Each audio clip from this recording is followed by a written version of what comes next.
India is seeing a recent surge in startups from all sectors coming back to re-establish their legal base in India. The trend is called reverse flipping. Well, flipping refers to the practice of startups originally based in India tweaking their corporate structure to relocate their holding company and intellectual property to foreign jurisdictions such as the US or Singapore, despite having most of their market, personnel and founders in India. This is mainly done for access to deeper pools of venture capital, favorable tax framework, market penetration and brand positioning as an international entity. Now, Indian startups are now opting for reverse flipping, which is coming back to India due to its favorable economic policies, burgeoning domestic market and growing investor confidence in the country's startup ecosystem. Many Indian startups domiciled abroad have been mulling shifting base to India for a while, or the reverse flipping as we call it. These include companies engaged in fintech, e-commerce, stockbroking, healthcare and edtech. For example, PhonePe, originally an Indian entity, flipped its structure to Singapore but has now moved back to India. Wealth management firm Groww has also re-established its legal base in India. Another e-com player, Flipkart, is mulling reverse flipping to India with an IPO on the horizon. Many such companies are also now looking to come back to India due to what India has to offer. What exactly is reverse flipping? What will be the implication of these companies who are hoping to come back to India as far as taxation is concerned? Let's talk about that. Raman Roy, CMD, Quattro BPO Solution and former President NASSCOM joining us here on the show. With me is Kartik Malhotra, of course, here with me in the studio. Raman, I want to come to you first. Thank you for taking time out for joining us here on Newsline. What does it really mean for these companies as far as tax break is concerned? Will they enjoy the opportunities that they were hoping to enjoy after coming back, given that they have so far evaded these duties, responsibilities by the way of taxation in the last couple of years? Hi, Shweta. Hi, Kartik. No, I think, we've got to understand why they flipped. When we talk of reverse flipping, we first got to understand why did they flip? And there were some real issues because of which they flipped. A lot of the companies that you're talking about are looking at IPOs on India, that is listing in the Indian Stock Exchange. And there are various benefits if they are headquartered out of India for them to be able to do the IPO. So while this is great news, and I'm very excited seeing some of the names of the companies that are as yet contemplating, they have not yet done it, but they are contemplating. But I think what we as a country need to look at is why did they flip and whether we've resolved the issues why they flipped. Some issues I know have been resolved, certain taxation issues, have been resolved and that will allow them to come in. But some issues have not been resolved, like ESOPs. It's a balance. If we want to be the startup capital of the world, which is our desire, then we've got to look at all our policies holistically and work out things that allow these companies to operate equivalent or better than what they would if they were headquartered anywhere else. All right. This is an interesting debate. I remember, Kartik, you and I having this conversation around when Commerce Minister Piyush Goyal came on record to suggest that you can't just reverse flip as in when you like and leave your domicile nation to go to other countries to enjoy those tax benefits. Raman raises a very important question here. There has to be a reason why they left. The situation wasn't really conducive and favorable. And so therefore, now that it's in their best interest to really come back. So, I think if I can just put this whole concept in a line or two, you flipped because you saw greener pastures. You want to reverse flip because you're now finding greener pastures. Now, the point is how much of this greenery that they find either within India or outside India has to do, number one, with their own greed. Okay. And at the same time, how much of but it has to do... isn't it the business of business to make money and profit? No doubt. But the point is, will the country be open to the fact that at will you're willing to set up base outside while you continue to have your headquarters in India, your employee base in India, your customer base in India, but just to seek some tax incentives and better funding avenues available to you, you decide to list outside. But because the Indian regulations do not permit a foreign company, foreign registered, headquartered company to list in India, you want to come and you want to reap the dividends of the IPO boom. So I think, there's no right or wrong answer. You're right. I mean, any business, startup or otherwise. I do see Raman disagreeing with you I there. think, the business of, Raman, we'll just let you come in. The business of any business is to make money. Wherever you're able to make more money, better money, you decide to flock there or flock back to home. Right. What the government is trying to do, to my mind, and which is where I want to bring in Raman also, what the government wants to do is now the government wants to say that, hey, you come back to India, no problem, but we are going to tax you retrospectively. Is that fair for the government? And is the government setting the right or the wrong precedent by virtue of doing that? I think is a larger debate. These firms who decided to flip at a time that they were booming and mushrooming saw some merit in moving base abroad to countries like Singapore, for that matter, where they would get better taxation, structure, better tax breaks. And so therefore, now that they are coming back, Indian government says, pay up for what you did not pay back then. So I think, Shweta and Kartik, to say that companies flip purely and entirely because of taxation for their profits would be a fallacy. If you look at the companies, and I see you running the names of the companies, sadly they were and are still loss-making, hugely loss-making. So there is no taxation impact. Okay. We've got to understand that there were other reasons why these companies flipped. And let me give you a flavor of some of these reasons and see why are they coming back. They want to list on the Indian stock exchanges, which is a requirement for them to be headquartered in India. Great, good for us. They want to come back. But why did they go? Their investors felt uncomfortable on the policy environment in India, on the ability for them to take their own money, which they invested in these companies, which grew because these companies did well, and their ability to take out their money at a reasonable tax rate that did not undergo a change. Okay. They flipped because they wanted their employees to participate in the upside that they were creating. And in India, if you give ESOPs, the moment they vest and, before you monetize, you are taxed up front. You have to pay money from your own pocket for those ESOPs. So we've got to understand why they flipped to jump to a conclusion that it was only because of taxation and retrospective taxation will bring a boon. Yeah, some companies, there may be a boon because they were profitable, but a large proportion of these companies were not profitable. Retrospective taxation ain't going to bring in any money. If we desire to But Raman, one of the questions that comes to your mind is that if this is a testimony to the fact that India is doing better today with the current regime, why would the current regime then push for retrospective taxation? That is exactly the point. It is not only retrospective taxation.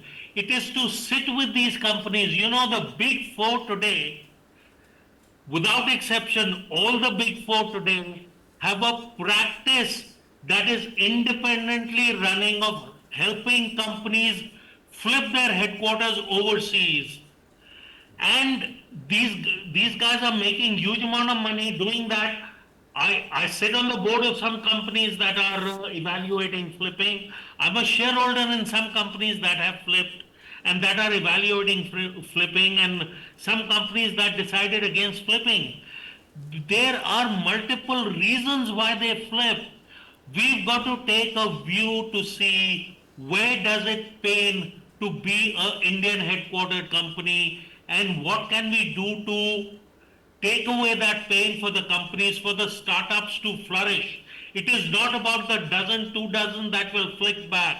It is about a few hundred that are trying to flip right now. When they look at the change in the policy framework, they say, okay, it doesn't make sense for me to flip. Let me make one more point for this. I'm a part of the IT industry. all of the IT industry, whether it is TCS, Infosys, Wipro, HCL, we service the world from India. And we were able to do it without needing to flip to another country. Yeah, we had drop-down subsidiaries for billing and local tax purposes, but the headquarters was always out of India. The newer startups started flipping, and without trying to understand why they flipped, why do I'm an investor in a company which is getting a very pleasing valuation from an incoming investor. We are delighted as an investor at that valuation, but that investor is saying, I will only invest if you're headquartered outside of India, not if you're headquartered in India. Raman, You why know, is we this need to sit mindset and have a there? dialogue. Raman, I agree with you that this mindset in the investor community is fairly rampant. You know, the question is, why is that mindset? Why are investors chary of putting their money in companies which are based or headquartered out of India versus the same company moving base to another country like Singapore or US? Does it tell us that ease of doing business is not that great after all? Exactly, Kartik, you hit the nail on the head.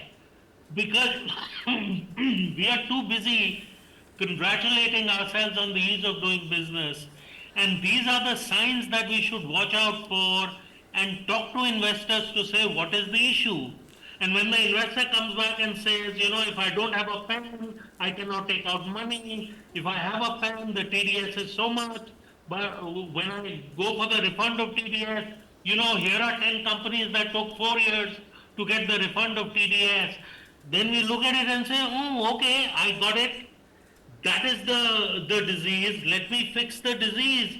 And, you know, take the elephant, cut it into slices, find the solutions, and it will happen. So, Raman, what should the government do? Because it is in fact trying to discourage companies from flipping in the first place simply because of the fact that if you reverse flip, we penalize you. If you made money by way of either evading taxes or getting a better tax incentive in another country, when you come back, we are actually going to penalize you. So what should the government really do right now for companies that want to come back to India and participate in the equity market? And one more question, I'm sorry, you know, we are running out of time. One more question is, should we as SEBI, as market regulators, also open up to the fact that we are okay to have companies not headquartered out of India to list in India pretty much the way NASDAQ does?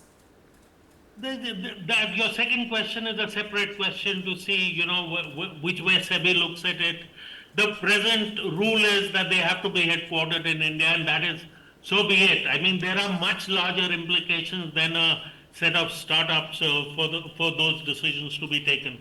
But I'll come back to your first question to what should we do. Yeah. And Kartik, you and I have sat on multiple such debates in both our previous lives also. Absolutely. And I say the same thing. The government has to talk to the companies and say, what is the issue? There needs to be a dialogue. There needs to be an understanding. You can't say that you are saying this is an issue, but I'm telling you it's not an issue. But I just told you it's an issue. Okay. And you can't say that because I'm sitting on a high chair, because I'm the government and, you know, I'm so-and-so in this finance ministry. I'm telling you it is not an issue, but on the ground it's an issue.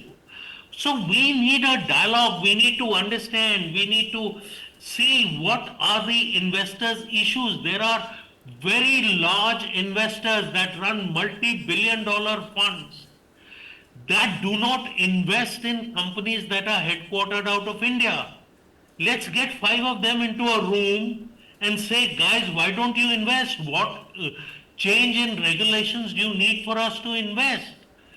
Our intention to be the startup capital of the world is very noble, but that noble intention has to be supplemented with policy changes that creates what in the election world of today is a very oft-used term, a level playing field. All right. We do not have a level playing field globally for our startups. Okay. Is that an India-only problem, Raman, or do we also see similar problems, let's say, in US for companies which are China-headquartered? They find themselves difficult to do business in US. So is this problem Absolutely. limited to India alone, or is it actually a global illness? No, so whenever there is no level playing field, it is a challenge. But if you take, just as an example out of the US, if you take the Israeli companies, and Israel is the tech capital of the world, innovation capital of the world, Yeah. a large number of their companies are listed on NASDAQ and not anywhere else. And I have been advocate to say if we talk to those companies and we are able to offer them some kind of a Indian subsidiary or something that can be listed in India, there could be an opportunity because it is our also talent in this country that can work in those subsidiaries.